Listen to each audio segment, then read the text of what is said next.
আমি এটাই কথাই ক'ব বিচাৰিছোঁ জয়ন্ত মল্ল বৰুৱা ডাঙৰীয়াক যে আপুনি এদিন আহক আমাৰ সভাপতি অখিল গগৈ ডাঙৰীয়াৰ বাসভৱনলৈ আহক আৰু তেখেতৰ যিটো ব্যক্তিগত পুথিভঁৰালটো আপুনি এবাৰ পৰিদৰ্শন কৰি যাওক।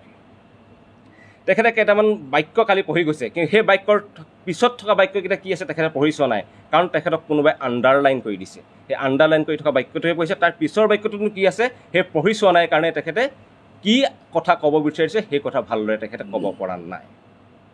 আমি ক'ব বিচাৰোঁ যে জয়ন্ত মল্ল বৰুৱাই আচলতে ইমানে পুৰিয়া দিলে পুৰিয়া মাৰিবও মন নাজানে জয়ন্ত মল্ল বৰুৱা তেনেকুৱা ধৰণৰ মানুহ। আৰু তেখেতে কালি লোকে আণ্ডাৰলাইন কৰি দিয়া কেইটামান বাক্য মাতি তেখেতে কালি অসমৰ মানুহৰ আগত গৈ পণ্ডিতালি কৰিবলৈকে যি মূৰ্খ বনিছে সেই কথা তেখেতে বুজি লোৱা উচিত।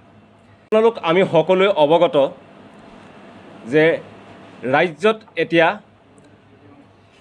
আমি সকলোৱে এক অভাৱনীয় পৰিস্থিতিৰ সন্মুখীন হৈছোঁ। কোভিড ব্যৱস্থাপনাত হিমন্ত বিশ্ব শৰ্মাৰ নেতৃত্বাধীন বিজেপি চৰকাৰ চূড়ান্ত ব্যৰ্থ হৈছে। কোভিডত ক্ষতিপূৰণ দিয়াত ব্যৰ্থ হৈছে। অত্যাৱশ্যকীয় সামগ্ৰীৰ প্ৰতিবিধ অত্যাৱশ্যকীয় সামগ্ৰীৰ যি অভাৱনীয় মূল্যবৃদ্ধি সেই মূল্যবৃদ্ধি নিয়ন্ত্ৰণত ব্যৰ্থ হৈছে। অসমৰ মানুহে এতিয়া কোভিডৰ ভেকচিনৰ বাবে হাহাকাৰ কৰি ফুৰিছে আৰু নিশ্চিতভাৱে সেইকাৰণে আজিৰ তাৰিখত অসমৰ ৰাজনীতিৰ প্ৰধান বিষয়বস্তু হ'ব লাগিছিল কোভিড মহামাৰী নিয়ন্ত্ৰণত কেনেকৈ চৰকাৰ ব্যৰ্থ হৈছে। আজি অসমৰ ৰাজনীতিত চৰ্চা হ'ব লাগিছিল কেনেকৈ অত্যাৱশ্যকীয় সামগ্ৰীৰ মূল্য নিয়ন্ত্ৰণত বিজেপি চৰকাৰখন চূড়ান্ত ব্যৰ্থ হৈছে। আজি অসমৰ ৰাজনীতিৰ মূল বিষয়বস্তু হ'ব লাগিছিল কেনেকৈ প্ৰতিজন প্ৰাপ্তবয়স্কই অতি শীঘ্ৰে 2 পালি কোভিডৰ ভেকচিন লাভ কৰে। কিন্তু দুৰ্ভাগ্যজনকভাৱে আজিৰ অসমত ৰাজনীতিৰ মূল বিষয়বস্তু কৰি তোলা হৈছে শ্যামা প্ৰসাদ মুখাৰ্জীক আজিৰ ৰাজনীতিৰ মূল বিষয়বস্তু কৰি তুলি বিজেপি চৰকাৰখন যে কোভিড নিয়ন্ত্ৰণত ব্যৰ্থ হৈছে, হিমন্ত বিশ্ব শৰ্মাই যে মানুহক ভেকচিন দিয়াত ব্যৰ্থ হৈছে, হিমন্ত বিশ্ব শৰ্মাৰ নেতৃত্বাধীন বিজেপি চৰকাৰ যে পেট্ৰল ডিজেল অত্যাৱশ্যকীয় সামগ্ৰীৰ মিঠাতেল কণী সকলোবিধ অত্যাৱশ্যকীয় মূল্যবৃদ্ধি নিয়ন্ত্ৰণত যে ব্যৰ্থ হৈছে, তাৰ পৰা মানুহৰ দৃষ্টি বেলেগলৈ লৈ যাবৰ কাৰণে আজি শ্যামা প্ৰসাদ মুখাৰ্জীক প্ৰতিদিনেই আলোচনাৰ বিষয়বস্তু কৰি তোলা হৈছে। আৰু আটাইতকৈ ডাঙৰ কথা যে শ্যামা প্ৰসাদ মুখাৰ্জীক এইদৰে অসমৰ ৰাজনীতিৰ বিষয়বস্তু কৰি তুলিবলৈ যাওঁতে বিজেপি চৰকাৰখনে অসমৰ ঐতিহ্যমণ্ডিত অসমৰ গৌৰৱোজ্জ্বল ইতিহাসৰ আজি গেৰুৱাকৰণ কৰিছে। আপোনালোক সকলোৱে জানে বিজেপি আৰু RSSৰ এটা প্ৰধান এজেণ্ডাই হৈছে ইতিহাসৰ গেৰুৱাকৰণ। অটল বিহাৰী বাজপেয়ী যেতিয়া NDA শাসন আহিছিল তেতিয়াৰ পৰাই বিজেপি আৰু RSSে ভাৰতৰ ইতিহাসৰ গেৰুৱাকৰণ কৰি আহিছে। আৰু যি ৰাজ্যত বিজেপি চৰকাৰ আছে, যদি ৰাজস্থানত আছে ৰাজস্থানৰ ইতিহাস গেৰুৱাকৰণ কৰিবলৈ চায়, যদি মধ্যপ্ৰদেশত চৰকাৰ হয় তেখেতে মধ্যপ্ৰদেশৰ ইতিহাসৰ গেৰুৱাকৰণ কৰিবলৈ চায়। আৰু এইবাৰ হিমন্ত বিশ্ব শৰ্মা অসমৰ মুখ্যমন্ত্ৰী হোৱাৰ পিছত তেখেতসকলে অসমৰ যি গৌৰৱোজ্জ্বল ইতিহাস সেই গৌৰৱোজ্জ্বল ইতিহাস গেৰুৱাকৰণ কৰিব বিচাৰিছে। আজি শ্যামা প্ৰসাদ মুখাৰ্জীৰ কথা কৈ আছে, শ্যামা প্ৰসাদ মুখাৰ্জীয়ে অসমক গ্ৰুপিঙৰ পৰা ৰক্ষা কৰিলে। হয়, হয়তো ক'ৰবাত শ্যামা প্ৰসাদ মুখাৰ্জীৰ য'ত সামান্য বৰঙণি হয়তো থাকিবও পাৰে, কিন্তু শ্যামা প্ৰসাদ মুখাৰ্জীৰ কাৰণে অসম গ্ৰুপিঙৰ পৰা ৰক্ষা পোৱা নাছিল। যিসকলে অসমৰ ইতিহাস পঢ়িছে সকলোৱে জানে অসম গ্ৰুপিঙৰ পৰা ৰক্ষাৰ পৰা মূল কাৰণটোৱে আছিল গোপীনাথ বৰদলৈ, অম্বিকাগিৰি ৰায়চৌধুৰী আদি অসমৰ স্বনামধন্য অসম হৈতাকী যিসকল ব্যক্তি সেইসকলৰ নেতৃত্বত অসমৰ জনতাই গ্ৰুপিঙৰ পৰা ৰক্ষা পাবলৈ গঢ়ি তোলা যিখন বিৰাট জন আন্দোলন, সেই জন আন্দোলনৰ কাৰণে অসম গ্ৰুপিঙৰ পৰা ৰক্ষা কৰিছিল। আৰু দুৰ্ভাগ্যজনকভাৱে অসমৰ গ্ৰুপিঙৰ পৰা ৰক্ষাৰ পৰা সেই বীৰত্বপূৰ্ণ সংগ্ৰামখনক নস্যাৎ কৰি ইতিহাসৰ গেৰুৱাকৰণ কৰি এতিয়া সমগ্ৰ কৃতিত্বটো দিব পৰা হৈছে কেৱল শ্যামা প্ৰসাদ মুখাৰ্জীক। আমাৰ ৰাইজজনৰ অতি স্পষ্ট কথা, এইদৰে অসমৰ ইতিহাস কোনোপধ্যেই কাকো গেৰুৱাকৰণ কৰিবলৈ দিয়া নহয়। অসমৰ ৰাইজে মনত ৰাখি লওক, আমি অসমৰ জনতাই গ্ৰুপিঙৰ পৰা ৰক্ষা কৰিবলৈ যিখন সংগ্ৰাম গঢ়ি তুলিছিলোঁ সেই সংগ্ৰাম গেৰুৱাকৰণ কৰি আমাৰ অৱদানক, আমাৰ পিতৃপুৰুষক যি কঠোৰ সংগ্ৰাম কৰি সেই সংগ্ৰামখনক নস্যাৎ কৰি আজি সমগ্ৰ কৃতিত্ব কেৱল শ্যামা প্ৰসাদ মুখাৰ্জীক দিব বিচাৰিছে। মহাত্মা গান্ধীৰ ঐতিহাসিক ৰোল আছিল, অৱদান আছিল। মহাত্মা গান্ধীৰ ইতিহাসকো তেখেতসকলে কিন্তু অৱদানকো তেখেতসকলে স্বীকৃতি দিব বিচৰা নাই। তেখেতসকলে স্বীকৃতি দিব বিচাৰিছে কেৱল শ্যামা প্ৰসাদ মুখাৰ্জীক, আৰু তাকে কৰিবলৈ যাওঁতে তেখেতসকলে আজি অসমৰ ইতিহাসৰ তেখেতসকলে গেৰুৱাকৰণ কৰা হৈছে। আৰু আমাৰ ৰাইজৰ অতি স্পষ্ট কথা, কোনোপধ্যে অসমৰ গৌৰৱোজ্জ্বল ইতিহাসৰ এইদৰে গেৰুৱাকৰণ কৰিবলৈ দিয়া নহ'ব। আপোনালোকে অসমবাসীয়ে যে মনত ৰাখক, আজি তেখেতসকলে অসমৰ গ্ৰুপিঙৰ পৰা ৰক্ষাৰ পৰা যি ইতিহাস সেই ইতিহাসৰ গেৰুৱাকৰণ কৰিছে আৰু কালিলৈ হয়তো তেখেতসকলে আহোম বুৰঞ্জীৰ গেৰুৱাকৰণ কৰিব, কাইলৈ হয়তো তেখেতসকলে কছাৰী ৰাজত্বৰ বুৰঞ্জীকৰণ কৰিব, কাইলৈ অসমৰ যি গৌৰৱোজ্জ্বল বিভিন্ন ইতিহাস আছে সকলোবিলাক ইতিহাস এফালৰ পৰা তেখেতসকলে গেৰুৱাকৰণ কৰি যাব যদি আমি প্ৰথমতেই তেখেতসকলক অসমৰ ইতিহাস গেৰুৱাকৰণত আজি আমি বাধা নিদিওঁ। আপোনালোক সকলোৱে জানে যে RSSৰ অটপালি ইমানেই বেছি হৈছিলে যে তেখেতসকলে ঐতিহাসিক তলাতল কাৰেংঘৰত উঠি তেখেতসকলে ভাৰত মাতাক জয়ধ্বনি দিছিল। আৰু এইদৰে যদি চলচাই থাকিব দিয়া যায় তেখেতসকলে এটাকৈ অসমৰ যি গৌৰৱোজ্জ্বল ইতিহাস অসমৰ গৌৰৱোজ্জ্বল ইতিহাস তেখেতসকলে গেৰুৱাকৰণ কৰি গৈ থাকিব। গতিকে আমি কোনোপধ্যেই কৈছোঁ যে কোনোপধ্যে অসমৰ ইতিহাস গেৰুৱাকৰণ হ'বলৈ দিয়া নহ'ব, 1 নম্বৰ। আৰু 2 নম্বৰ বিষয়, অসমৰ ৰাজনীতিৰ বিষয়বস্তু কোনোপধ্যেই শ্যামাপ্ৰসাদ মুখাৰ্জী হ'ব নোৱাৰিব। অসমৰ ৰাজনীতিৰ বিষয়বস্তু হ'ব লাগিব ক'ভিড মেনেজমেণ্ট, ক'ভিড ব্যৱস্থাপনা। অসমৰ ৰাজনীতিৰ মূল বিষয়বস্তু হ'ব লাগিব কেতিয়া আমি ভেকচিন পাম। আমাৰ ৰাজনীতিৰ বিষয়বস্তু হ'ব লাগিব কেতিয়া আমাৰ অত্যাৱশ্যকীয় সামগ্ৰীৰ মূল্যবৃদ্ধি নিয়ন্ত্ৰণ হ'ব। এইটো শ্যামাপ্ৰসাদ মুখাৰ্জীক কেতিয়াও অসমৰ ৰাজনীতিৰ বিষয়বস্তু হ'বলৈ দিয়া হোৱা নাই। আৰু কোনগৰাকী শ্যামাপ্ৰসাদ মুখাৰ্জীৰ কথা তেখেতসকলে আজি বন্দনা কৰি দিছে, কোনগৰাকী শ্যামাপ্ৰসাদ মুখাৰ্জীক তেখেতসকলে আজি মহিমামণ্ডিত কৰিব বিচাৰিছে তাৰ আমি কিছু তথ্য আমি আপোনালোকক দিব বিচাৰিছোঁ। প্ৰথমেই আমি অসমৰ ইতিহাসৰ পৰা এটা দিব বিচাৰিছোঁ। এইখন পত্ৰ অম্বিকাগিৰি ৰায়চৌধুৰীয়ে শ্যামাপ্ৰসাদ মুখাৰ্জীলৈ দিছিল। কি লিখিছিল এই পত্ৰত? কৈছিল to Dr. Shyama Prasad Mukherjee, Minister, Commerce and Industry. Dear Dr. Mukherjee, the tone and spirit of your letter sent to Mr. Duberbrot Day, Shillong as published in the press have prompted me to write a few lines to you. The very wordings which you have used in the letter are quite beyond our expectation. We simply wonder how a person holding such a responsible position in the helm of Indian Union can say just like a parrot that the feeling of provincialism would not be allowed to grow in Assam. It is very painful to find you speak just like a selfish and biased Bengali, ignoring the real sentiments of Assam people so long neglected, exploited and downtrodden by outsiders. অসমৰ মানুহে যেতিয়া স্বাভিমানৰ কথা লাগিছিল, অসমীয়া মানুহে যেতিয়া অসমৰ অধিকাৰৰ কথা ক'ব বিচাৰিছিল তেতিয়া শ্যামাপ্ৰসাদ মুখাৰ্জীয়ে অসমৰ মানুহক ঠাট্টা কৰি এক প্ৰভিন্সিয়েলিজিম বুলি কৈ এইবিলাক বাদ দিবলৈ কৈ তেখেতসকলে ঠাট্টা আৰু ইটিকিং কৰিছিল। এইজনে আছিল শ্যামাপ্ৰসাদ মুখাৰ্জীক, যিগৰাকী শ্যামাপ্ৰসাদ মুখাৰ্জীক আজি মহিমামণ্ডিত কৰিবলৈ মুখ্যমন্ত্ৰী হিমন্ত বিশ্ব শৰ্মা আৰু তেওঁৰ ধেমাধৰাসকল উঠি পৰি লাগিছে। এইগৰাকী হ'ল সেই শ্যামাপ্ৰসাদ মুখাৰ্জী, যি শ্যামাপ্ৰসাদ মুখাৰ্জীয়ে যেতিয়া অসমীয়াৰ স্বাভিমানৰ বিষয়ে আহিছিল, অসমীয়া অধিকাৰৰ প্ৰশংসা আহিছিল, এয়াক নেৰ' প্ৰভিন্সিয়েলিজিম বুলি আমাক ঠাট্টা মস্কৰা কৰিছিল। আৰু আটাইতকৈ ডাঙৰ কথা, যিগৰাকী শ্যামাপ্ৰসাদ মুখাৰ্জীৰ প্ৰতিমূৰ্তি আজি অসমৰ হয়তো ঠায়ে ঠায়ে হয়তো স্থাপন হ'ব, যিগৰাকী শ্যামাপ্ৰসাদ মুখাৰ্জীক বন্দনাত সকলো ব্যস্ত হৈ পৰিছে, সেই শ্যামাপ্ৰসাদ মুখাৰ্জীৰ আচল ৰোলটো কি আপোনালোকে চাই লওক ভাৰতৰ ইতিহাসত। আপোনালোকে সকলোৱে জানে যে শ্যামাপ্ৰসাদ মুখাৰ্জী আছিল হিন্দু মহাসভাৰ প্ৰতিনিধি। হিন্দু মহাসভাৰ প্ৰতিনিধি হিচাপে শ্যামাপ্ৰসাদ মুখাৰ্জীয়ে বেংগলৰ যি মন্ত্ৰীসভা আছিল সেই মন্ত্ৰীসভাত তেখেতে স্থান লাভ কৰিছিল। আৰু 1942 চনত যি ভাৰত ত্যাগ আন্দোলন হৈছিল, যি ভাৰত ত্যাগ আন্দোলনত ভাৰতৰ জনতা জঁপিয়াই পৰিছিল, যি ভাৰত ত্যাগ আন্দোলনত অসমৰ কুশল কোঁৱৰ শ্বহীদ হৈছিল, সেই ভাৰত ত্যাগ আন্দোলনত শ্যামাপ্ৰসাদ মুখাৰ্জীৰ ভূমিকা কি আছিল আপোনালোকে শুনি লওক। 1942 ভাৰত ত্যাগ আন্দোলনৰ সময়ত শ্যামাপ্ৰসাদ আছিল বেংগলৰ বিত্তমন্ত্ৰী। মন্ত্ৰীসভাত শ্যামাপ্ৰসাদ মুখাৰ্জীৰ স্থান আছিল সেই সময়ৰ বেংগলৰ প্ৰধানমন্ত্ৰী ফজলুল হকৰ পাছতে। মুখাৰ্জীৰ দল হিন্দু মহাসভাই কিন্তু সেই সময়ত হোৱা ভাৰত ত্যাগ আন্দোলনক নহয়, তাৰ বিপৰীতে ব্ৰিটিছ ঔপনিৱেশিক চৰকাৰক সহযোগ কৰাৰ সিদ্ধান্ত গ্ৰহণ কৰিছিল। তেওঁলোকৰ মতে আচল যুদ্ধ ভাৰতৰ মুছলমানৰ বিৰুদ্ধে। কেৱল এয়াই নহয়, 1942 চনৰ 26 জুলাইত মুখাৰ্জীয়ে বেংগলৰ ৰাজ্যপাল জন হাবাৰ্টক পত্ৰৰ জৰিয়তে জনাইছিল যে anybody who during the war plans to stir up mass feelings resulting in internal disturbance or insecurity must be resisted by any government that may function for the time being. কৈছিল যে ভাৰত ত্যাগ আন্দোলন দেশৰ আভ্যন্তৰীণ শান্তি শৃংখলা বিশৃংখল কৰিবলৈ যোৱা এটা আন্দোলন, গতিকে এই আন্দোলনক ৰেচিষ্ট কৰিব পৰাটো এটা চৰকাৰৰ দায়িত্ব বুলি তেখেতসকলে বেংগলৰ গভৰ্ণৰলৈ পত্ৰ লিখি জনাইছিল। আৰু কেৱল এয়াই নহয়, তাকে কৰিবলৈ তেওঁ প্ৰতিশ্ৰুতি দি কৈছিল যে as one of your ministers I am willing to offer you my whole hearted cooperation and serve my province and country at this hour of crisis. কি কৈছিল যে আপোনাৰ এজন মন্ত্ৰী হিচাপে মই আপোনাৰ চৰকাৰক সহায় কৰিবলৈ হোল হাৰ্টেডলি মই সাজু আছোঁ বুলি তেখেতসকলে কৈছিল। অৰ্থাৎ ভাৰত ত্যাগ আন্দোলনৰ পক্ষত নাছিল, তেখেতসকল ভাৰত ত্যাগ আন্দোলনৰ কাৰণে যেতিয়া প্ৰতিজন দেশবাসী জাগি উঠিছিল, প্ৰতিজন দেশবাসী যেতিয়া ভাৰত ত্যাগ আন্দোলনত জঁপিয়াই পৰিছিল, তেতিয়া শ্যামা প্ৰসাদ মুখাৰ্জীয়ে কি কৰিছিল? শ্যামা প্ৰসাদ মুখাৰ্জীয়ে পত্ৰৰ জৰিয়তে ব্ৰিটিছ চৰকাৰক জনাই কৈছিল যে মই ভাৰত ত্যাগ আন্দোলনৰ পক্ষত নাই, মই আপোনালোকৰ লগত আছোঁ আৰু আপোনালোকৰ লগত থাকি যি কৰিবলৈ আছে মই হোল হাৰ্টেডলি সাজু বুলি শ্যামা প্ৰসাদ মুখাৰ্জীয়ে কৰিছিল। আৰু সেইগৰাকী শ্যামা প্ৰসাদ মুখাৰ্জীকে আজি মহিমামণ্ডিত কৰিবলৈ হিমন্ত বিশ্ব শৰ্মা, আজি সেইগৰাকী শ্যামা প্ৰসাদ মুখাৰ্জীকে মহিমামণ্ডিত কৰিবলৈ আজি বিজেপি চৰকাৰখন উঠি পৰি লাগিছে।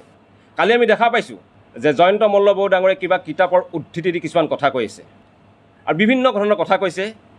আমাৰ দলৰ সভাপতি শিৱসাগৰ সমষ্টিৰ বিধায়কক লৈও তেখেতে বিভিন্ন ঠাট্টা নমস্কাৰ কৰিছে। আমি এটাই কথাই ক'ব বিচাৰিছোঁ জয়ন্ত মল্ল বৰুৱা ডাঙৰীয়াক যে আপুনি এদিন আহক, আমাৰ সভাপতি অখিল গগৈ ডাঙৰীয়াৰ বাসভৱনলৈ আহক আৰু তেখেতৰ যিটো ব্যক্তিগত পুথিভঁৰালটো আপুনি এবাৰ পৰিদৰ্শন কৰি যাওক। তেখেতে কেইটামান বাক্য কালি পঢ়ি গৈছে, কিন্তু সেই বাক্যৰ পিছত থকা বাক্যকেইটা কি আছে তেখেতে পঢ়ি চোৱা নাই, কাৰণ তেখেতক কোনোবাই আণ্ডাৰলাইন কৰি দিছে। সেই আণ্ডাৰলাইন কৰি থকা বাক্যটোহে পঢ়িছে, তাৰ পিছৰ বাক্যটোনো কি আছে সেই পঢ়ি চোৱা নাই কাৰণে তেখেতে কি কথা ক'ব বিচাৰিছে সেই কথা ভালদৰে তেখেতে ক'ব পৰা নাই।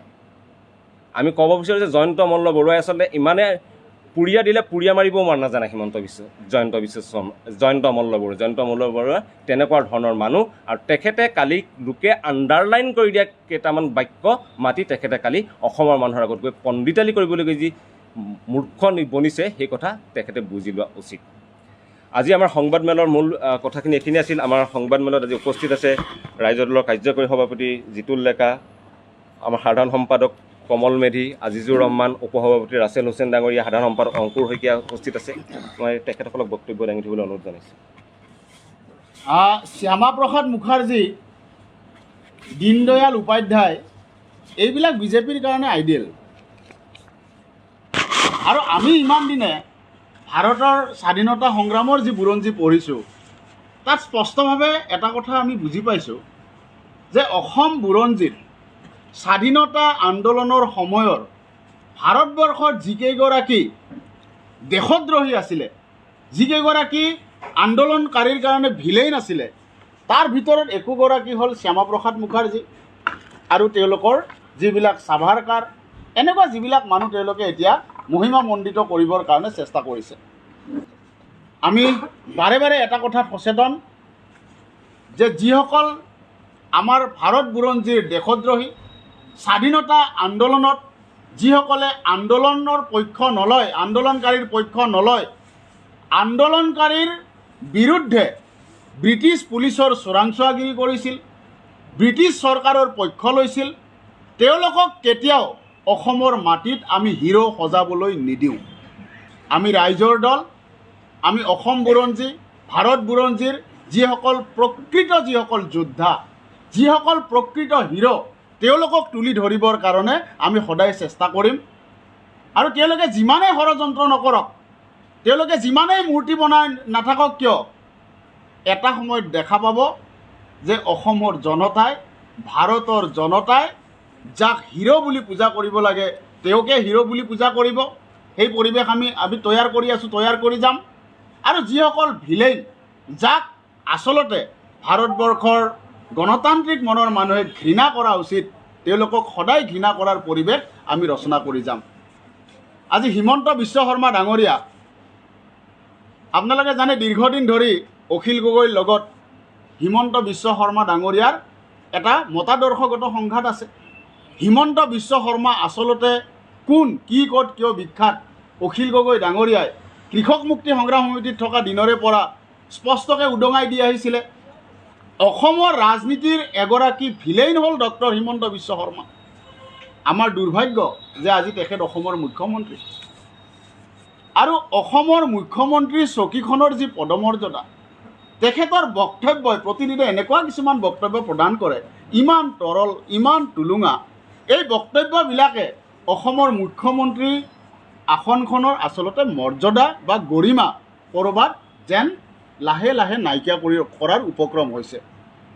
আজি অসম বিধানসভাত কোনে কিমান কথা ক'বলৈ পাব তাৰ এটা সাংবিধানিক নীতি নিয়ম আছে।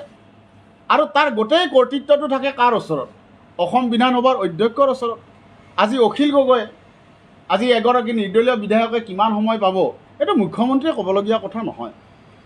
তেখেতে তেখেতৰো সীমাবদ্ধতাটো বুজি লোৱা উচিত।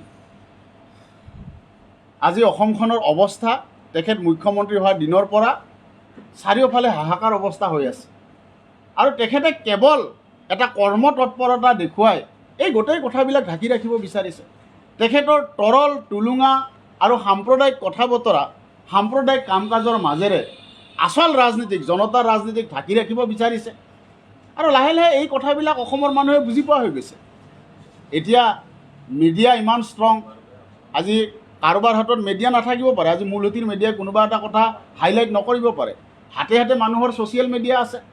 কথাবিলাক এতিয়া আৰু জনতাৰ মাজলৈ যাবলৈ তাতে ক'তো স্পীড ব্ৰেকাৰ নাই, চিধা চিধি জনতাৰ মাজলৈ গুচি যায় আৰু ৰাইজে এতিয়া লাহে লাহে কথাবিলাক উপলব্ধি কৰিছে। আৰু অখিল গগৈ বিধায়ক নিৰ্বাচিত হোৱাৰ পিছত আচলতে হিমন্ত বিশ্ব শৰ্মা ডাঙৰীয়া তেখেতে যি ধৰণে অসমত ৰাজনীতি চলাই আছিলে, কেনেকুৱা ৰাজনীতি চলাই আছিলে, ইমান দিনে হিমন্ত বিশ্ব শৰ্মা ডাঙৰীয়াই বিধানসভাৰ মজিয়াতেই হওক বা অসমৰ ৰাজনীতিৰ বিভিন্ন ক্ষেত্ৰতে হওক খালী ফিল্ডত গ'ল দি আছিলে। তেখেতে নিজে খেল এখনৰ আয়োজন কৰে, তেখেত নিজেই ৰেফাৰী, তেখেত নিজেই খেলুৱৈ আৰু তেখেতে নিজৰ ইচ্ছামতে বিৰোধীক গ'ল দি থাকে। তেখেতে নিজে কয় নহয় প্ৰত্যেক দিনে 100 গ'ল আমি বিৰোধীক দিম। কিন্তু প্ৰকৃত বিৰোধী এতিয়া অখিল গগৈ। তেওঁ এই কথাটো আগতে ইমান সচেতন হৈ থকা নাছিলে। আজি এজন MLA হ'ব পাৰে ৰাইজৰ দলৰ, প্ৰকৃত বিৰোধী ৰাজনৈতিক দল হ'ল ৰাইজৰ দল। আৰু খালী ফিল্ডত নিজে নিজে যে ইমান দিনে হিমন্ত বিশ্ব শৰ্মাই গ'ল দি আছিলে, এতিয়াৰ পৰা সেইটো নহ'ব। আৰু তাৰ উমান ইতিমধ্যে হিমন্ত বিশ্ব শৰ্মাই পাইছে আৰু সেইকাৰণে বাজেট অধিৱেশনৰ আগদিনা কালি অখিল গগৈক উদ্দেশ্য কৰি প্ৰত্যক্ষ আৰু পৰোক্ষভাৱে যিবিলাক কথা কৈছে, এইবিলাক কথা এটা কথা উদঙাই দিছে যে তেখেতে আচলতে ইমান দিনে যি ৰাজনীতি চলাই আহিছিলে সেই ৰাজনীতিৰ লাহে লাহে সেই দোকানখন বন্ধ হোৱাৰ উপক্ৰম হ'ব। জয়ন্ত মল্ল বৰুৱাৰ কথা আমাৰ ক'বলগীয়া বিশেষ নাই। ইমান দিনে জয়ন্ত মল্ল বৰুৱা মানে হিমন্ত বিশ্ব শৰ্মাৰ যিসকল সাংগ পাংগ, তেওঁলোকৰ নামবিলাক মনলৈ আহিলে আমাৰ কি কি ইমেজ আহে মনলৈ? চিণ্ডিকেট, পাণৰ চিণ্ডিকেট, কণীৰ চিণ্ডিকেট, কিবা কিবি নানানটা চিণ্ডিকেটৰ কথা আহে। হঠাৎ জয়ন্ত মল্ল বৰুৱা একেলগে পলিটিকেল হিষ্ট্ৰী অফ আছামৰ 3টা ভলিউম একেলগে দেখুৱাই দিলে, দেৱেশ্বৰ শৰ্মাৰ কিতাপ দেখুৱাই দিলে। ৰাতিৰ ভিতৰতে ইমান কিতাপ অধ্যয়ন কৰিছে। যদি সঁচাকৈ অধ্যয়ন কৰিছে, এইটো অৱশ্যে ভাল খবৰ যে চিণ্ডিকেটত জড়িত হৈ থকা মানুহক অখিল গগৈ কিতাপ পঢ়িবলৈ বাধ্য কৰাইছে, এইটো বহুত ভাল খবৰ। গতিকে আমি আশা কৰোঁ যে কেৱল কোনোবাই দিয়া পুৰীয়া কেইটা পঢ়ি দিয়াৰ সলনি তেখেতে গোটেই কিতাপখন অলপ ধৈৰ্য সহকাৰে পঢ়ি ল'ব আৰু কথাবিলাক যদি বুজি নাপায়, যিয়ে তেওঁক পুৰীয়া ছাপ্লাই দিছে তেওঁৰ পৰা অলপ বুজি ল'ব আৰু তেতিয়া বুজি পাব আচলতে ভাৰতবৰ্ষৰ ৰাজনীতিত শ্যামা প্ৰসাদ মুখাৰ্জীৰ অৱদান কি, অসমৰ ৰাজনীতিত অসমৰ সমাজ জীৱনত শ্যামা প্ৰসাদ মুখাৰ্জীৰ অৱদান কি। এই কথাবিলাক তেতিয়া তেওঁ ভালকৈ বুজি পাব। আমি আশা কৰিম যে ৰাইজৰ দলে যি মৌলিক প্ৰশ্ন উত্থাপন কৰিছোঁ, আজি আচল যিবিলাক প্ৰশ্ন উত্থাপন কৰিছোঁ, এই প্ৰশ্নবিলাকৰো উত্তৰ দিবৰ কাৰণে জয়ন্ত মল্ল বৰুৱা ডাঙৰীয়াই এখন অচিৰেই সংবাদমেলৰ আয়োজন কৰিব। ধন্যবাদ।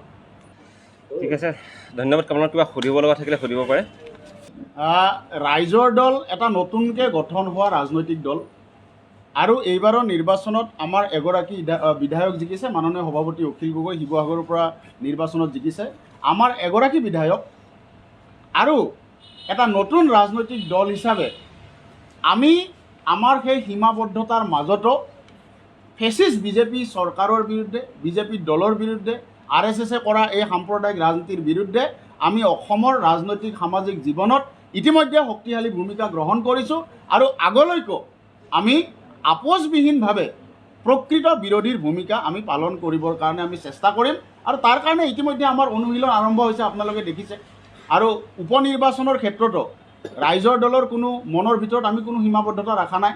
আমি মুকলিভাৱে এটা কথা বিচাৰিছোঁ যে বিজেপিৰ হাতলৈ যাতে এই আসনকেইখন কোনোপধ্যে গুচি নাযায়, বিজেপি মিত্ৰজোঁটৰ হাতলৈ যাতে কোনোপধ্যে এই আসনকেইখন গুচি নাযায় আৰু সন্মিলিত যদি বিৰোধীৰ এটা প্ৰচেষ্টা হয়, নিশ্চিতভাৱে বিজেপিক প্ৰতিৰোধ কৰাৰ কাৰণে ৰাইজৰ দলে জনতাৰ পক্ষত থাকি সঁচা সঁচিকৈ গণতন্ত্ৰক প্ৰতিষ্ঠা কৰাৰ স্বাৰ্থত যি ভূমিকা ল'ব লাগে সেই ভূমিকাই ৰাইজৰ দলে ল'ব। চাওক, বিধানসভা উপ নিৰ্বাচনলৈ এতিয়াও যথেষ্টখিনি দিন আছে। গতিকে গোটেইবিলাক কথা এতিয়া প্ৰাৰম্ভিক আলোচনাৰ মাজলৈ আছে। আমি ভাবোঁ যে অচিৰেই কেনেকৈ বিধানসভা উপনিৰ্বাচনত বিজেপিক ধৰাশায়ী কৰিব পাৰি তাৰ কাৰণে ৰণনীতি আৰু ৰণকৌশল আমি যুগুত কৰিম। এতিয়া গোটেই কথাবিলাক একদম প্ৰাৰম্ভিক পৰ্যায়ত আছে। গতিকে পৰৱৰ্তী সময়ত যেতিয়া আমি এই বিষয়ে সিদ্ধান্ত গ্ৰহণ কৰিম, আমাৰ দলীয় বৈঠক অনুষ্ঠিত হ'বলৈ বাকী আছে, তাৰ পৰৱৰ্তী সময়ত আমি এই বিষয়ে আপোনালোকক ৰাজহুৱা কৰিম। ধন্যবাদ।